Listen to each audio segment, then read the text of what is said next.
Sa pinakaloob ng kagubatang bumabalot sa kabundukan ng Palawan, may isang matandang magsasaka na kilala sa ngalang Mang Tonying. Isa siyang tahimik at simpleng lalaki na buong buhay ay ginugol sa pagtatanim ng kamote, gahbi at saging. Sa kabila ng kanyang edad na higit 60, matipuno pa rin ang katawan ni Mang Tonying, bungang-ani ng dekadang pakikibaka sa matigas na lupa ng bundok. Malayo ang kanyang barong-barong sa kabihasnan, kung saan ang kalikasan lamang ang kanyang kaulayaw. Ang mga huni ng ibon sa umaga, ang mga alulong ng mga hindi maipaliwanag na nilalang tuwing hating gabi, at ang malalakas na kaluskos sa gabi na tila ba may nagmamasid sa dilim. Hindi natatakot si Mang Tonying sa kabundukan. Sa katunayan, dito siya mas payapa. Wala siyang pamilya, walang anak, walang asawa. Sabi ng mga matatanda sa nayon, may sumpa raw si Mang Tonying. Simula raw nang pumasok siya sa gubat sa murang edad at hindi bumalik ng 3 araw, iba na raw ang kanyang mga mata pagbalik. Parang laging may malalim na iniisip. Mula noon, lumayo siya sa mga tao at piniling mamuhay mag-isa sa gubat. Ngunit isang gabing madilim, habang siya ay natutulog sa kanyang banig sa ilalim ng pawid na bubong, nagising siya sa kakaibang tunog. Hindi ito ungol ng baboy damo o tahol ng aso. Isa itong mahaba at mabigat na hininga, halos parang buntong hininga ng isang nilalang na naghihirap. Tumayo si Mang Tonying at dinampot ang kanyang gulok. Tahimik siyang lumabas ng barong-barong, dahan-dahang pinakiramdaman ang paligid. Dito, sa tabi ng kanyang taniman ng gahbi, may nakita siyang hindi pangkaraniwan. Isang nilalang na kalahating kabayo, kalahating tao, may mahabang buhok, may malahayop na mga mata at, nakapagtataka, isang tiyan na halatang buntis. Ang nilalang ay nakaupo sa ilalim ng punong balete, pawisan at nanginginig. Sa ngalan ng batala, usal ni Mang Tonying pinipigilang matakot. Lumingon ang nilalang sa kanya. Sa kabila ng itsura nitong kakaiba, may lungkot sa mga mata nito at may luhang bumagsak sa makapal nitong muka. "Huwag kang matakot. Hindi ako nananakit," mahinang sabi ng nilalang, tinig ng isang babae na hirap na hirap. "Ako'y nagtatago. Pinagtatangkaan ang aking anak." Napaatras si Mang Tonying pero hindi siya tumakbo. Sa halip, naramdaman niyang parang may humaplos sa puso niya. Isa itong nilalang na mukhang tikbalang, ang alamat na kinatatakutan ng marami, pero narito siya ngayon, nangangailangan. "Anong ginagawa mo rito?" tanong niya, pilit pinatitigas ang tinig. "Tumakas ako sa lahi ko. Pinilit akong ipakasal sa isang matandang tikbalang na sakim at mabagsik. Ayaw ko sa kanya. Pinili kong magmahal ng tao. At ito ang bunga." Itinuro nito ang kanyang tiyan. Nanlaki ang mata ni Mang Tonying. "Ipinagbubuntis mo'y anak ng isang tao?" Tumango ang tikbalang. "At dahil doon, gusto nila akong patayin. At ang anak ko." Nagpanting ang tainga ni Mang Tonying. Hindi niya maintindihan kung bakit, pero naramdaman niyang kailangan niya itong tulungan. Marahil dahil sa pagkakapareho nila. Parehong itinakwil ng mundo, parehong nagtatago sa gubat, parehong pagod na. "Kung magpapasaklolo ka sa akin," sabi ni Mang Tonying, "huwag mong lolokohin ang tiwala ko. Marami nang nilalang sa gubat na ang ngiti panlilin lang." Tumango ang tikbalang. "Ako si Iska, at nangangako akong hindi kita sasaktan. Tulungan mo lang akong maisilang ang anak ko, ligtas at malayo sa mga susunod sa amin." Tahimik ang gabi. Sa itaas, nagkukubli ang buwan sa ulap.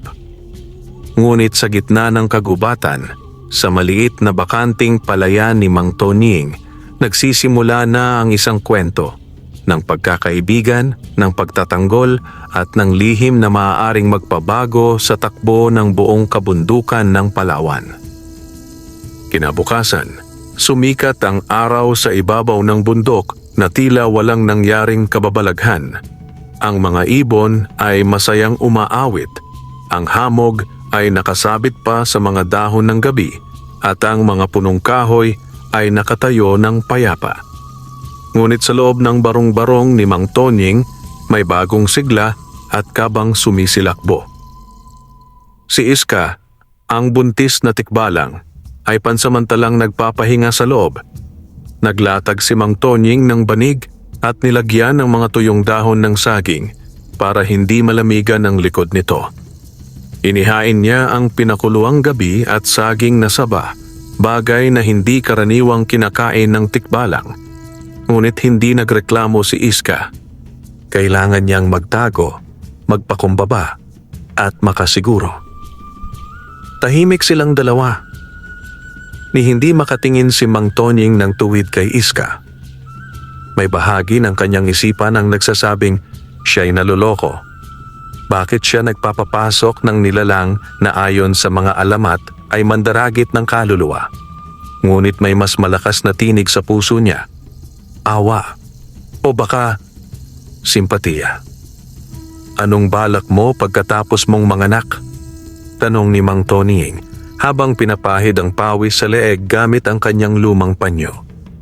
Sumulyap si Iska. Hindi ko alam. Kung mabubuhay kami ng anak ko, magtatago kami sa pinakailalim ng kagubatan. Baka sa kuweba ng Minagalaw o sa lumang balon sa paanan ng bundok, basta't malayo sa mga tikbalang na naghahanap sa akin. Napakunotno si Mang Tonying. Ang kuweba ng Minagalaw, wala nang nilalang ang pumupunta roon. May mga nagsasabing may multong ermitanyo sa loob, nilamon ng itim na usok. Ligtas ako roon. Hindi nila ako susundan, sagot ni Iska. Takot sila sa nilalang na nakatira roon, hindi sa akin. Nagpalitan ng sulyap ang dalawa. Muling namayani ang katahimikan, ngunit sa labas ng barong-barong, isang hindi mapakaling pakiramdam ang humahaplos sa balat ni Mang Tonying. Tumayo siya at lumabas, gulok sa kamay. Mabilis niyang sinuyod ang paligid. Wala. Ngunit sa lilim ng punong balete, may tumatambay na anino. 3 tikbalang. Matatayog ang mga katawan, may puting usok na bumabalot sa mga paa at ang kanilang mga matay tila apoy na nangingislap. Hindi sila ganap na lumalapit, pero naroon sila, nakamasid, naghihintay. Mukhang natunton na nila ang amoy niya, bulong ni Mang Tonying sa sarili. Di pa man nanganak, may huntang paparating na. Mabilis siyang bumalik sa barong-barong. Iska, kailangang makaalis ka rito. May 3 tikbalang sa gilid ng palayan.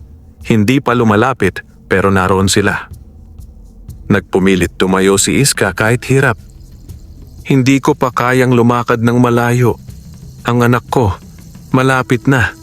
Nararamdaman ko na. Hindi pwedeng dito, sagot ni Mang Tonying. Ang lugar na ito'y bukas, kita ka agad. Kailangan nating pumunta sa kuweba ng Minagalaw. Nag-alinlangan si Iska. Hindi ko pa kayang tumakbo. Kumuha si Mang Tonying ng sako at itinali ito sa likod niya gamit ang lubid, ginawang parang malaking bakyang. Sasakay ka sa likod ko. Kahit matanda na ako, hindi pa ako pinapatumba ng bundok. Bagaman may alinlangan, sumunod si Iska. Dahan-dahan siyang isinakay ni Mang Tonying sa kanyang likod, siniguradong maayos ang pagkakalagay ng lubid. Habang naglalakad palayo, narinig nila ang tila pag-ungol ng hangin. Hindi iyon hangin. Isa iyong paunang hudyat ng pangangalabaw ng mga tikbalang. Dahan-dahang naging madulas ang lupa. Tumidilim ang kalangitan kahit tanghali. Umiikot ang mga ulap sa ibabaw ng gubat. Ang amoy ng apog at nasusunog na dahon ay kumalat sa paligid. Senyales na nalalapit na ang puwersa ng mga nilalang mula sa ilalim ng lupa. Huwag kang bibitiw, Iska, bulong ni Mang Tonying habang binabagtas ang madulas at mapanganib na daan patungong kuweba ng Minagalaw.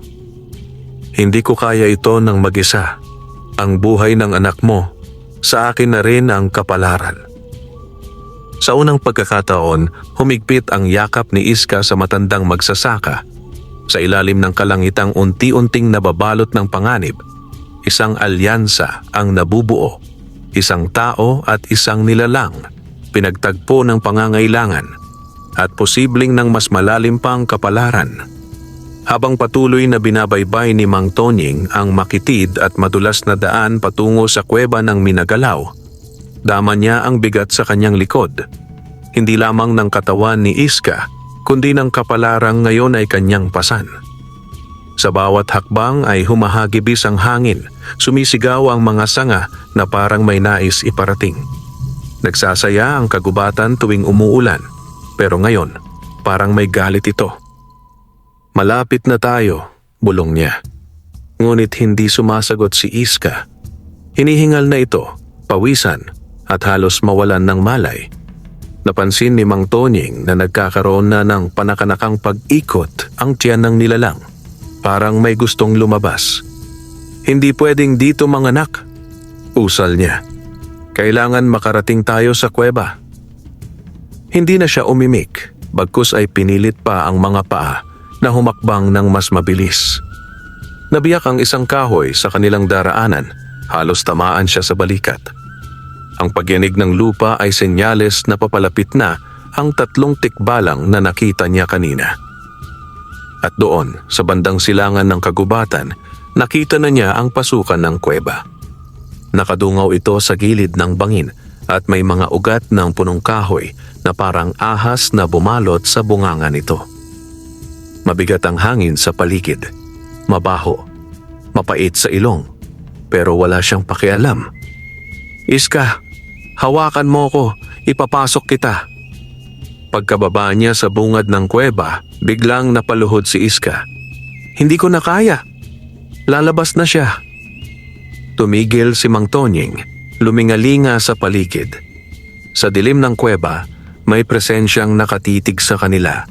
Hindi basta dilim, may mga matang kumikislap sa loob, pero hindi gumagalaw. Tila isang matandang nilalang na natutulog o naghihintay. Minagalaw, bulong ni Iska. Kilala mo ang nilalang na yan? Tanong ni Mang Tonying habang pilit pinapawi ang kaba. Isa siyang matandang engkanto, tagapagbantay ng mga lihim ng kagubatan. Noon pa man, siya na ang nilalapitan ng mga tulad kong tinutugis, pero bihira siyang kumilos at kapag kumilos siya, may kabayaran. Wala na tayong pagpipilian, sabi ni Mang Tonying. Ipagpapaliban ko na ang takot ko sa kabayaran, basta't mailigtas kita at ang anak mo. Isinandal ni Mang Tonying si Iska sa pader ng kuweba. Piniga niya ang kanyang basang panyo, inilagay sa noo ng nilalang. Huminga siya ng malalim at walang sinasayang na oras, nagsimulang tumulong sa panganganak. Hindi pa siya marunong, wala siyang karanasan. Pero kung paano niya pinanganak ang mga pananim mula sa binhi, ganon din ang ginawa niyang paghahanda. Maingat, buong puso. Sa bawat sigaw ni Iska ay parang gumagalaw ang buong kuweba, parang may bumubulong sa hangin. 1, 2, iligtas ang anak. 100 tinig sa loob ng iisang bulungan. Maya-maya, isang malakas na hiyaw ang bumalot sa kuweba. Halos sabay sa pagputok ng ilaw mula sa loob. Isang sinag na ginto ang umalimbukay sa katawan ni Iska. At doon, kasabay ng huling sigaw, isinilang ang isang nilalang, hindi ganap na tikbalang at hindi rin ganap na tao. Ang balat nito ay kulay ginto. May buhok itong pilak.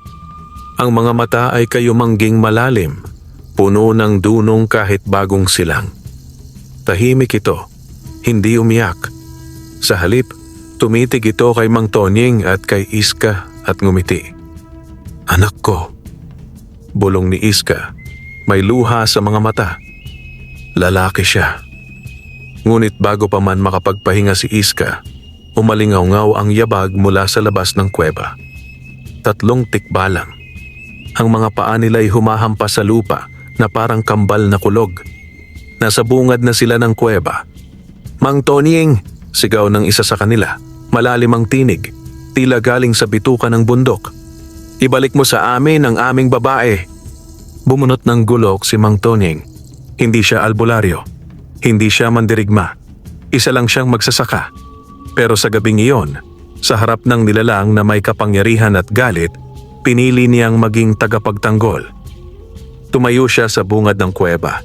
Pinoprotektahan sina Iska at ang kanyang anak. Hindi niyo na siya pagmamay-ari, sigaw niya. Hindi niyo rin pagmamay-ari ang batang isinilang sa kagubatang ito. Kung gusto niyo ng labanan, lumapit kayo. Biglang lumamig ang hangin at mula sa likod ni Mang Toning, isang matandang boses ang umalingaw-ngaw. Wala kayong karapatang pumasok dito. Sa isang iglap, lumitaw mula sa dilim ang isang matandang nilalang na tila gawa sa usok at anino. Ang mga matay puting-puti at ang boses ay parang yelong binasag. Si Minagalaw. Ang kuwebang ito ay sagrado.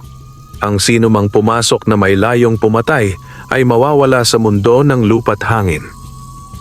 Ang tatlong tigbalang ay biglang nanigas, ngunit hindi sila umurong. Ang isa sa kanila ay sumigaw. Ang batang yan ay tagapagmana ng kapangyarihan ng dalawang mundo. Hindi siya dapat mapasakamay ng tao. Ngunit bago pa sila makalapit, itinaas ni Minagalaw ang kanyang kamay at mula sa kisame ng kuweba ay bumagsak ang mga ugat ng balete, lumambong pababa at bumalot sa buong pasukan na parabang may buhay ang kagubatan mismo. Umalis kayo o kayo ang magiging ugat ng bagong balete.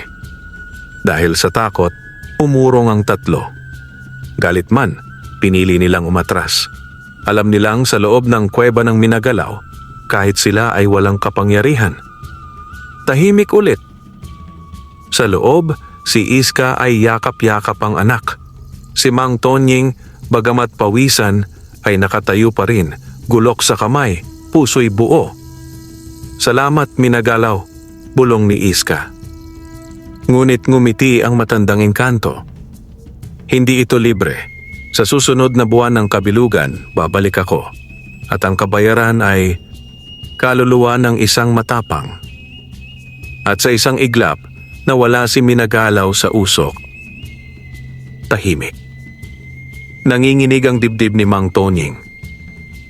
Sa kanyang isipan, nagsimula na ang tanong. Sino ang kabayarang tinutukoy ni Minagalaw? At bakit pakiramdam niya siya iyon? Lumipas ang 3 araw mula nang isilang ni Iska ang kanyang anak sa loob ng kuweba ng Minagalaw. Sa panahong iyon, nanatili sila sa loob, hindi lamang upang makaiwas sa mga tikbalang na patuloy na nagmamatyag sa labas ng gubat, kundi upang makabawi ng lakas si Iska at upang mapagmasdan ni Mang Tonying ang isang bagay na hindi niya kailanman inakalang masasaksihan sa buong buhay niya. Ang batang isinilang ni Iska ay kakaiba. Bagamat sanggol pa lamang, nakakikilos na ito na parang 2 taong gulang. Nakakatitig ito ng matagal, sumusunod ang mata sa kilos ng tao at may ngiting tila ba may alam sa likod ng katahimikan. Minsan, nakita ni Mang Tonying na ang batang lalaki ay pinaglalaroan ng isang paru-parong ginto. At ang paru-paro ay tila hinugot mula sa mismong liwanag ng kuweba. Wala itong pakpak na karaniwang insekto. Ito'y mistulang enerhiya. Ginto ang dugo ng batang yan, bulong ni Iska isang gabi habang pinapatahimik ang anak. Hindi literal, Tonying, pero sagrado ang lahi niya. Pinaghalo ang dugo ng tao at tikbalang. Sa sinaunang mga kwento ng aming lahi, sinasabi nilang darating ang isang supling na ganito, ang mag-uugnay sa 2 mundo. Tahimik lang si Mang Tonying. Hindi niya alam kung dapat siyang matakot o humanga. Kung ganon, sabi niya, kaya pala gusto siyang maagaw ng mga tikbalang. Ayaw nilang mawala sa kanila ang sagradong dugo. Tumango si Iska. At ayaw din nilang mahaluan. Para sa kanila, kasalanan ang makipag-isa sa isang tao. Kapintasan. Kalapastanganan. Napabuntong hininga si Mang Tonying habang pinagmamasdaan ang apoy ng sulo sa pader ng kuweba. May tanong ako, Iska, Anya. Ano iyon? Anong klaseng buhay ang naghihintay sa batang yan? Wala siyang lugar sa mundo ng tao at tinutugis naman siya sa mundo ng nilalang. Sandaling natahimik si Iska. Hindi ko alam, bulong niya. Pero kung mamamatay man ako sa pagtatanggol sa kanya, papayag ako. Dahil ang sanggol na ito ang tanging sagot sa pagkakahiwalay ng mga daigdig. At kung may taong tinadhana para alagaan siya habang ako'y wala, ikaw iyon. Nanlaki ang mata ni Mang Tonying. Ako? Ngunit bago pa siya makasagot, biglang umalimbukay ang malamig na hangin sa loob ng kuweba. Napundi ang sulo, at mula sa dilim, muling lumitaw ang isang anyong usok. Si Minagalaw. Ngayon ay mas malinaw na ang anyo nito. May katawan itong parang tuyong balangkas ng matanda.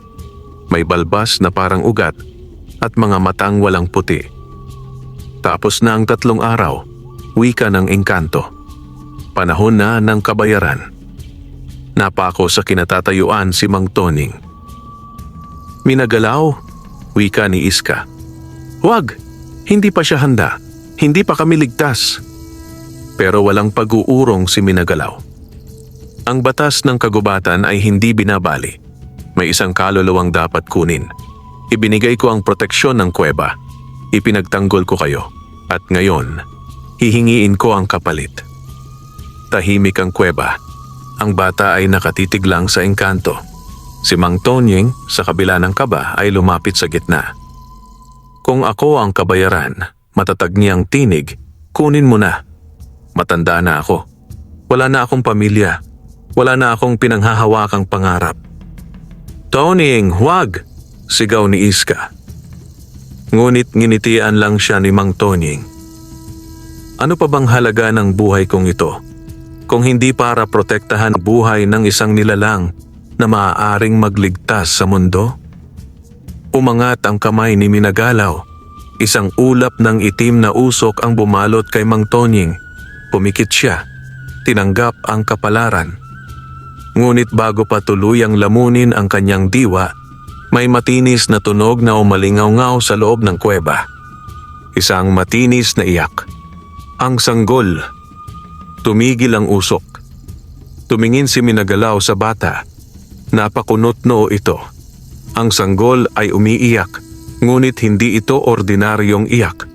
Ito'y tunog na may alon. Parang kumakalas sa mismong hibla ng kagubatan. Ang mga ugat sa kisame ng kuweba ay nagsimulang gumalaw. Ang pader ay nagliwanag. At sa gitna ng lahat ng ito, isang sinag na ginto ang lumabas mula sa katawan ng sanggol. Tumigil si Minagalaw. Binitawan niya si Mang Tonying at muling humarap kay Iska. Hindi ako kukuha ng kaluluwa ngayong gabi, wika ng engkanto. Ang bata ay nagpasiya. Ha? Tanong ni Iska. Sa kanyang luha, nakita ko ang hinaharap. Sa kanyang tinig, narinig ko ang daing ng 2 mundo. Sa kanyang dugo, naroon ang kapangyarihan ng pagbubuklod. Ang bata ang magbabayad. Hindi ngayon, kundi sa takdang panahon. Anong ibig mong sabihin? Tanong ni Mang Tonying. Kapag siya'y naging ganap na kabataan, darating ang isang panahon na kailangang ialay niya ang kanyang sarili upang mapanatili ang balanse sa pagitan ng mga tao at ng mga nilalang. Yan ang kanyang kapalaran. At sa huling pagkakataon, lumingon si Minagalaw kay Mang Tonying. Panatilihin siyang buhay, magsasaka, dahil kung siya'y mamatay, magsisimula ang digmaan. Pagkatapos ay nawala muli si Minagalaw sa ulap ng usok. Tahimik ang kuweba. Hinahabol pa ni Mang Tonying ang kanyang hininga. Si Iska ay yakap-yakap ang anak, nanginginig, at ang bata tumingin sa kanilang dalawa at muling ngumiti. Ngunit sa ngiting iyon, may bigat. Parang alam na ng sanggol. Ang hinaharap ay puno ng panganib. Lumipas ang 1 linggo mula nang iwanan ni Minagalaw sina Mang Tonying at Iska. Mula noon, Muling tumahimik ang kuweba ng Minagalaw at nagbalik ang liwanag sa paligid ng bundok. Ngunit ang katahimikan ay tila panandalian lamang. Isang pahingang ibinigay bago dumating ang unos. Sa loob ng kuweba, unti-unti nang lumalakas si Iska. Ang bata na pinangalanan nilang Agno ay mabilis ang paglaki. Sa loob ng 7 araw ay tila 3 buwang gulang na ito. Nakakatayo na kahit alalay pa ni Iska. Likas na matalino si Agno, tahimik at mapagmasid. Tila naiintindihan ang mga pag-uusap ng matatanda. Kahit si Mang Tonying ay madalas mapatitig sa bata, humahanga ngunit may halong kaba. Hindi na ito normal, sambit niya isang umaga habang sinusubuan ng pinakuluang gabi si Agno. Parang araw-araw, may bahagi siya na umuunlad. Mas mabilis pa sa lahat ng nakita kong nilalang. Hindi talaga siya normal, sagot ni Iska. Ang kanyang dugo ay pinaghalo ng sinaunang tikbalang at ng dugong tao. Sa alamat ng aming lahi, siya ang tinutukoy na sugo ng pagitan. Ang isinilang upang ibalik ang balanse. Tahimik si Mang Tonying. Napatingin siya sa labas ng kuweba kung saan nagkakandirit ang mga unggoy sa malalayong puno. Ang liwanag ng araw ay tila walang bahid ng panganib, ngunit sa kanyang dibdib ay may kirot na hindi maipaliwanag. Bakit pakiramdam ko'y hindi pa tapos ang panganib? Bulong niya. Hindi siya nagkamali. Sa kabilang panig ng kabundukan, sa isang masukal at halos hindi madaanan ng tao na bahagi ng El Nido, may isang lihim na lugar na hindi sinisikatan ng araw. Dito nagtatago ang isang lahing matagal nang nawalay sa mundo ng mga nilalang. Ang lahi ng apoy, mga tikbalang na isinumpa dahil sa pagiging sakim at mapangwasak. Sa gitna ng bilog na bato, nakaupo ang isang nilalang na ang anyo'y tikbalang, ngunit ang katawan ay parang nasusunog, hindi dahil sa apoy, kundi dahil ang balat nito ay parang naglalagablab sa ilalim. Ito si Apong Kalas, ang pinuno ng mga tikbalang ng apoy, na itiniwalag ng mga ninuno dahil sa pagtatangkang pag-isahin ng kapangyarihan ng mga duwende, engkanto at tikbalang sa iisang nilalang. Nanganak na siya, bulong ni Kalas sa kanyang mga tagasunod habang pinapagitnaan ng mga nilalang na may mga pakpak na parang pinatigas na usok. Ang hinalo niyang dugo ay buhay, nabubuhay ang isang sugo ng pagitan at alam niyo na ang ibig sabihin nun. Ano Ginoo? Tanong ng isang tagasunod na may 4 na mata. Kapag umabot sa 12 buwan ng sanggol, magkakaroon siya ng kakayahang buksan ang mga lihim na lagusan ng sinaunang daigdig. Ang mga portal na isinara noon pang panahon ng mga diwata. At kapag nabuksan yon, ngumisi si Kalas, magkakaroon tayo ng kapangyarihang kontrolin hindi lamang ang kagubatan, kundi pati ang mga tao. Sumigaw sa galak ang mga tagasunod. Pero hindi natin siya makukuha sa bundok habang nandoon si Minagalaw, dagdag ni Kalas. Kaya kailangan natin ng ibang paraan, ng isang nilalang na hindi kinikilala ang batas ng kagubatan, isang mapanganib, isang hayop sa katawang tao. Lumapit ang isang figura mula sa dilim. Nakabalot sa puting balabal, may itim na maskarang gawa sa buto ng baboy damo. Sa kanyang kamay ay isang baston na yari sa sungay ng kalabaw. Tumawag kayo, Apong Kalas, aniya. Oo, Balang, ikaw ang kailangan ko. Hindi ka nilalang ng kagubatan. Isa kang taong albularyong isinumpa ng diwata dahil sa paggamit ng mutyang itim. Hindi ka ginagalang ni Minagalaw. Sa iyo ako mag-uutos. Anong utos? Malamig ang boses ni Balang. Hanapin mo ang sanggol, si Agno, at dalhin mo siya sa akin, buhay man o patay. Samantala, sa kuweba ng Minagalaw, hindi alam ni Mang Tonying, ni Iska, na may papalapit ng panganib, isang taong albularyo na may madilim na anting-anting at isang lahi ng tikbalang na susubok sirain ang balanse ng kagubatan. Sa kanilang munting sulok ng kapayapaan, tuwang-tuwa si Agno habang pinaglalaruan ang liwanag na lumalabas sa kanyang palad. Tila walang muwang sa kahulugang dala ng kanyang pagkabuhay. Ngunit sa hangin narinig ni Mang Tonying ang isang tinig. Darating ang gabi ng pagsubok. Lumingon siya. Walang tao, walang nilalang, pero nariyan ang tinig. "Iska," sambit niya. Lumapit sa ina ng bata. "May naramdaman ka rin ba?" "Wala, pero may bigat sa hangin. Parang hindi tayo nag-iisa." Napatigil sila sa usapan nang biglang pumutok ang isang dahon sa may pintuan ng kuweba. 1, 2, 3 tuyong dahon, bumagsak ng sabay-sabay sa lupa. Si Iska ay agad yumakap kay Agno. Si Mang Tonying humawak sa kanyang gulok. Sa unang pagkakataon, hindi siya nagdalawang isip. Hindi para sa sarili, kundi para sa batang may gintong dugo. Ang katahimikan ng bundok ay muling nabasag nang sumapit ang dilim. Ang hangin ay tila ba huminto sa paggalaw at ang mga punong dati sumasayaw ay nanatiling tuwid at hindi gumagalaw, tila takot.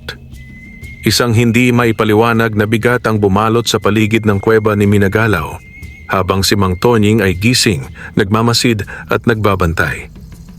Si Iska at si Agno ay nasa loob, mahimbing na natutulog. Ngunit si Tonying, sa kanyang edad at karanasang taglay, ay hindi na kailanman naging kampante mula nang maramdaman niya ang kakaibang presensya 3 gabi na ang nakalilipas. May gumagalaw sa kagubatan, hindi tikbalang, hindi nilalang ni Minagalaw. Ibang uri. Dala ang kanyang gulok at lampara, tahimik siyang lumabas ng kuweba.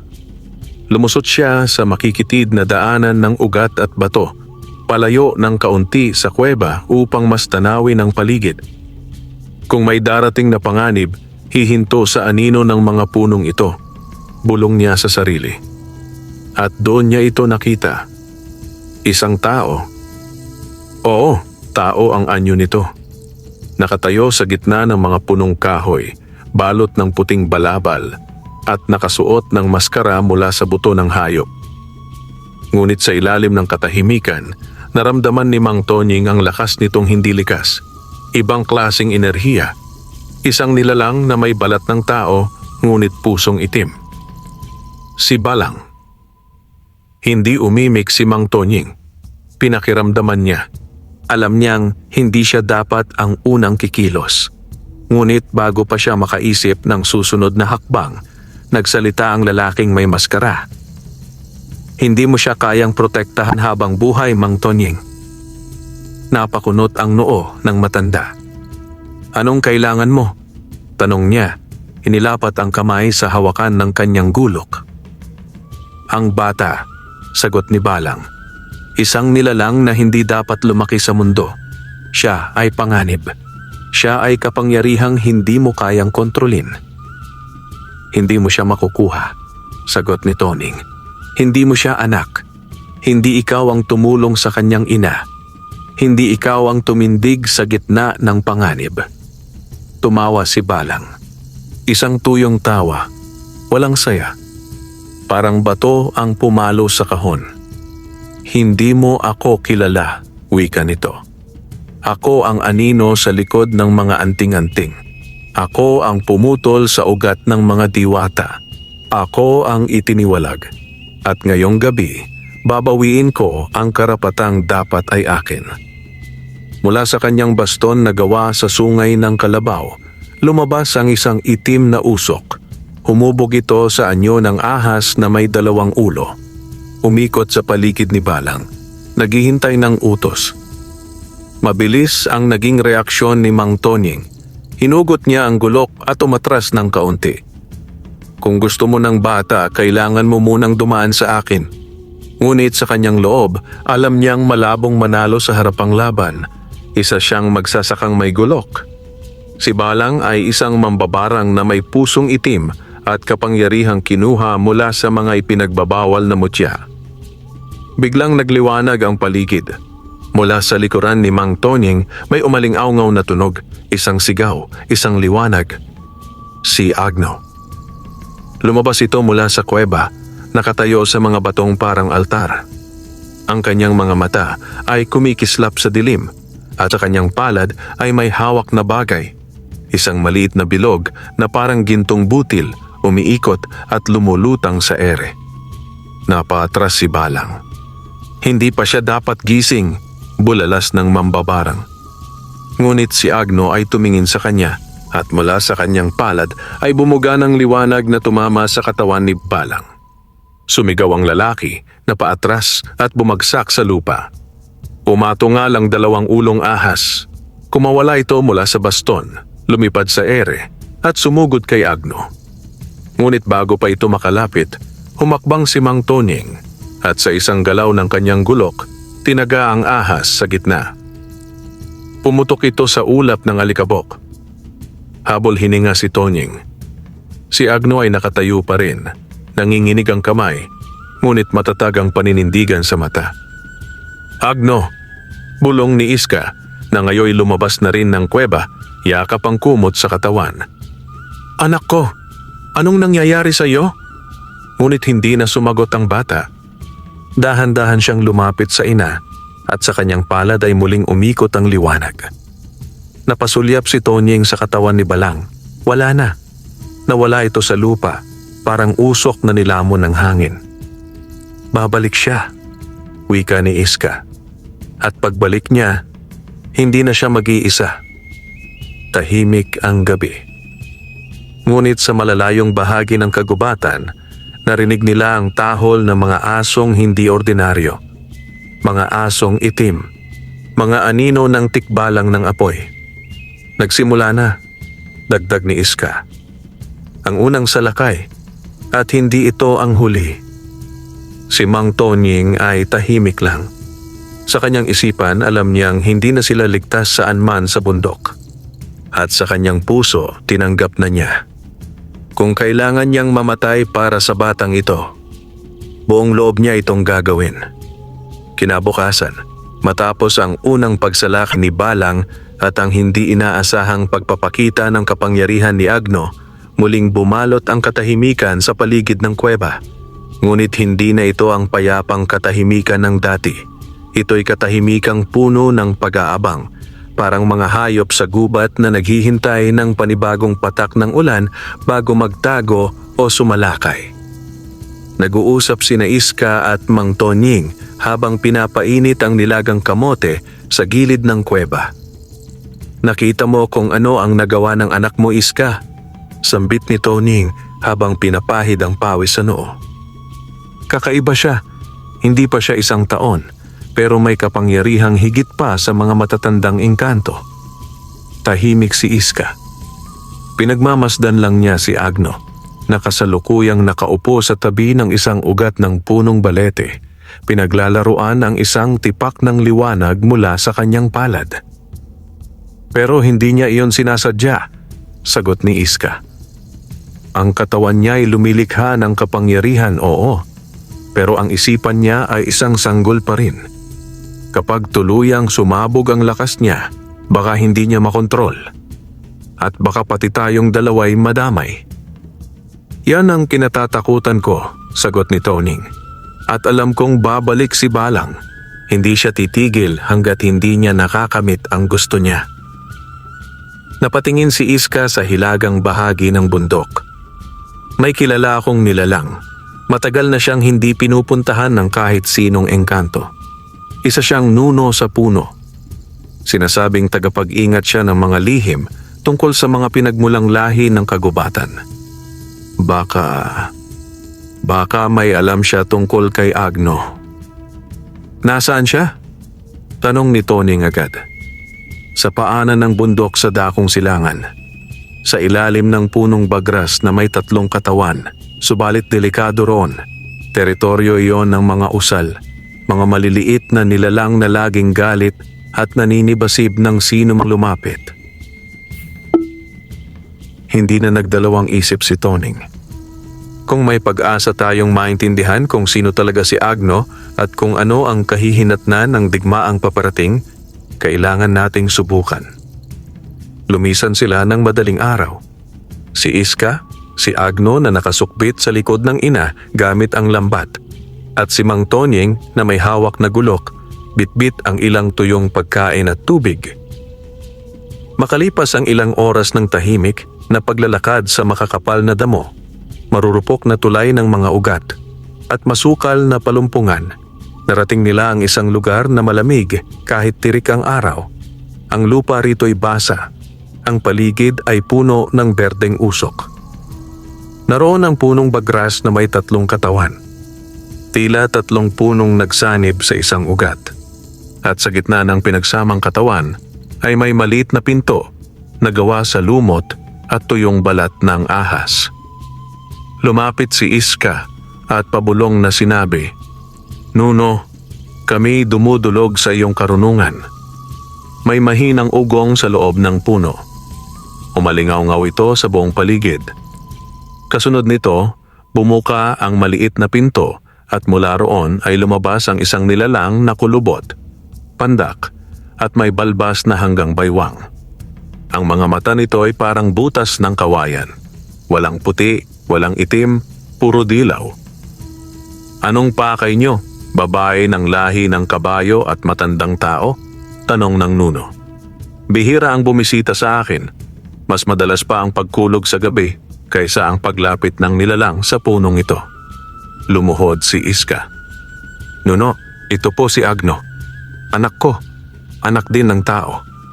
May kapangyarihang hindi namin lubos na nauunawaan. Gusto naming malaman, sino ba talaga siya?" Lumapit ang Nuno, ininspeksyon ang bata. Itinapat ang palad sa noo nito at sa iglap na iyon, ang kanyang mga mata ay lumiwanag. "Ah! Anong nakita mo?" tanong ni Toning. "Hindi siya ordinaryong nilalang," sagot ng Nuno. "Ang dugo niya ay pinaghalo hindi lamang ng tikbalang at tao, kundi may bakas din ng banal na diwata." Napatayo si Iska. "Imposible! Wala kaming ugnayan ng ganon." Ngunit ngumisi ang Nuno. Ang mga diwata kung minsang may tadhana na kailangang isakatuparan ay nagbibigay ng biyaya sa sinapupunan. Hindi mo man nalaman, pero habang ikaw ay naglalakbay, isang diwata ang nagbantay sa iyo at sa anak mo, at ibinigay niya ang kanyang basbas sa binhi sa sinapupunan mo. "Anong ibig sabihin niyan?" tanong ni Mang Tonying. Si Agno, bulong ng Nuno, ay hindi lamang sugo ng pagitan. Siya ang magiging susi sa pagbubukas ng lihim na pinto ng gitnang daigdig. Isang lugar kung saan nagtatagpo ang mundong ibabaw, mundong ilalim at mundong engkanto. Kapag nabuksan niyon, maaaring muling magkaisa ang 3 mundo. O tuluyang masira ang lahat. Napatingin si Toning kay Agno na ngayon ay nakatulog sa balikat ng ina. "At sino ang nagtatangkang gamitin siya?" tanong ni Iska. Tumahimik ang Nuno, tumingala sa langit. "Ang lahi ng apoy, si Apong Kalas. Alam na nila kung nasaan ang bata sa loob ng 3 gabi. Darating sila." "Paano namin siya mapoprotektahan?" tanong ni Toning, tila ba gusto niyang pigilan ang lahat sa kanyang sariling kamay. "Hindi niyo sila kayang labanan ng kayo lang," sabi ng Nuno. "Ngunit sa ilalim ng buwan sa 3 gabi mula ngayon, sa mismong sanga ng punong ito, may tutubo na mutyang taglay ang kapangyarihang magtatanggol sa batang iyan. Kailangan niyo lamang itong bantayan at tiyaking hindi ito maagaw ng mga tikbalang ng apoy." "Mutya?" bulong ni Iska. "Mutya ng pagitan, isang likas na batong buhay na tanging si Agno lamang ang maaaring gumamit. Ngunit sa oras na hawakan niya iyon, tuluyan na siyang magiging bahagi ng propesiya. Wala nang atrasan." Tahimik si Mang Toning. Alam niyang nagsisimula ng umikot ang mundo sa paligid ng batang iyon. At alam niyang wala na rin siyang balak umatras. Dumating ang 3 gabi, at ang liwanag ng bilog na buwan ay tila apoy na walang init. Liwanag na sumasaksak sa dilim, ngunit hindi nagpapakalma. Sa paanan ng punong bagras na may 3 katawan, Naroon sina Mang Tonying, Iska at Agno naghihintay. Nakayapo si Iska sa anak. Si Tonying na may nakatayo, hawak ang gulok, walang iniindang pagod, tila isang punong handang humarang sa bagyo. Ang sinabi ng nuno sa puno ay malinaw. Sa ilalim ng ikatlong gabi ng bilog na buwan, tutubo sa pinakatuktok ng sanga ang mutya ng pagitan. Isa lamang ang maaaring humawak, si Agno. Ngunit darating din ang mga tikbalang ng apoy upang ito'y maagaw. At kapag nakuha nila, hindi na maiiwasan ng digmaan. Ang kanilang mga puso'y mabigat. Ang buong kagubatan ay tila naglalakad, humuhuni, bumubulong. Mga hayop ay tahimik. Wala ni isang kuliglig. Wala ni isang ibon. "Tingnan mo," bulong ni Iska. Sa sanga ng punong bagras, unti-unting sumisibol ang isang bagay, parang bunga ng ilaw. Bilog, umiilaw sa ginto, at may ugat na parang dumadaloy mula sa hangin. "Yan na ang mutya," sabi ni Tonying. "Paano natin iaabot kay Agno?" Ngunit bago pa sila makagalaw, dumating na ang dagundong. Nag-alog ang lupa, nagsimulang umusok ang paligid, at mula sa silangan, sa likod ng mga punong nasusunog sa apoy na hindi gumagalaw, dumating ang hukbo ng mga tikbalang ng apoy, pinangungunahan ni Apong Kalas. Ang kanyang katawan ay nilalamon ng apoy, ngunit hindi siya nauupos. Ang mga mata niya ay parang baga. Sa kanyang tabi ay naroon rin si Balang, may bastong kulay abo at mutyang itim na umiikot sa palad. "Ibigay ang bata," sigaw ni Kalas. "Siya ay amin, tagapagmanang inyong inagaw." Lumapit si Tonying sa harap, tinutok ang gulok. "Hindi siya sa inyo. Hindi siya para sa digmaan." Tumawa si Kalas. "Hindi ka makakapigil sa kapalaran." Pero bago pa siya sumugod, tumindig si Agno. Ang sanggol, ngayoy mukhang batang may edad 2 taon, ay lumapit sa paanan ng puno. Sa isang iglap, umangat siya mula sa lupa. Ang kanyang mga mata ay naging kulay ginto. Ang mutya sa itaas ay nalusaw mula sa sanga at bumaba, lumulutang, patungo sa kanyang palad. "Agno!" sigaw ni Iska. Ngunit hindi siya tinablan ng takot. Ang katawan ni Agno ay bumalot sa liwanag. Ang mga tikbalang ay umatras. Ang mutya ay nagpasya, sigaw ng tinig sa hangin. Si Minagalaw. Lumitaw siya sa mga anino ng punong bagras. Sa kanyang pagdating, ang paligid ay lumamig, ang usok ay nagsialisan. Ang bata ay pumili, at kayo, mga tikbalang ng apoy, ay lumabag sa batas ng mundo. Ngunit hindi umatras si Kalas. Sa halip, siya ay lumipad, bitbit ang sibat na apoy at tinangkang tagain si Agno. Ngunit, sa isang iglap, si Agno ay humawak sa mutya at binikas ang salitang tila hindi sa kanyang edad. "Pagitan, buksan ang landas ng liwanag." Isang matinding liwanag ang sumabog mula sa kanyang katawan. Hindi nakasisilaw, kundi parang tubig na dumadaloy sa hangin. Nahawi ang apoy, napunit ang usok, at ang mga tikbalang ng apoy ay nagsigawan sa takot. Si Kalas ay napaatras, ang katawan ay nagsimulang masunog mula sa sariling apoy. "Hindi ito maaari," sigaw niya. "Ako ang susi, ako ang tagapagmanang dapat." "Hindi mo kayang pilitin ang kapalaran," sagot ni Minagalaw. "Ang bata ay hindi para sa inyo." Nag-isang hakbang si Agno. Inangat ang palad, at sa kanyang daliri ay lumitaw ang 3 sinag, puti, berde at ginto. Ang sinag ay tumama sa katawan ni Kalas na tuluyang sumabog sa abo. Ang mga tikbalang ng apoy ay nagsitakbo. Si Balang ay nawalan ng ulirat at tumumba. Ang kanyang baston ay nabali. Tahimik. Sa gitna ng gabi, Sa ilalim ng liwanag ng buwan, nakatayo si Agno. Hawak ang mutya, napapaligiran ng aninong nagsisilbing bantay. Tumingin siya kay Mang Tonying at kay Iska. Lumapit si Iska, luhaang niyakap ang anak. Anak ko! Anak ko!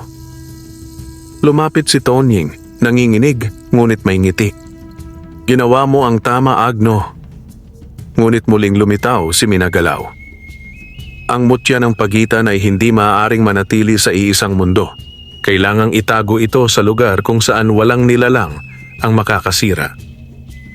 Tumingin si Agno sa kanyang ina. Aalis na siya, hindi ba? Tanong ni Iska, halos hindi makapagsalita. Tumango si Minagalaw. Ang batang ito'y hindi naganap na bata. Siya ay magiging tagapangalaga ng balanse, ngunit isang araw, babalik siya. Kapag ang mundo ay muling nangangailangan ng ugnayan. Lumapit si Agno kay Tonying at niyakap ito. Salamat po, Itay. Lumuha si Tonying, bagamat hindi niya ito inasahan. Hindi niya anak si Agno sa dugo, ngunit sa puso, siya ang ama nitong humubog sa landas. Muling bumalot ang liwanag. At sa isang iglap, si Agno ay nawala, kasama ni Minagalaw at ng mutya. Tahimik ang kagubatan. Ang apoy ay wala na. Ang banta ay naglaho. Ngunit ang alaala ng isang batang may gintong dugo ay hindi kailanman mawawala. Makalipas ang maraming taon, si Mang Tonying ay matanda na. Si Iska ay nanatiling tagapangalaga ng bundok. At tuwing gabi ng bilog na buwan, sa gitna ng katahimikan ng El Nido, may batang liwanag na dumadaan sa ibabaw ng bundok, parang ulap na may anyo, parang gunita ng isang dakilang anak na muling babalik. Dahil ang sugo ng pagitan ay hindi pa tapos ang layunin. Wakas.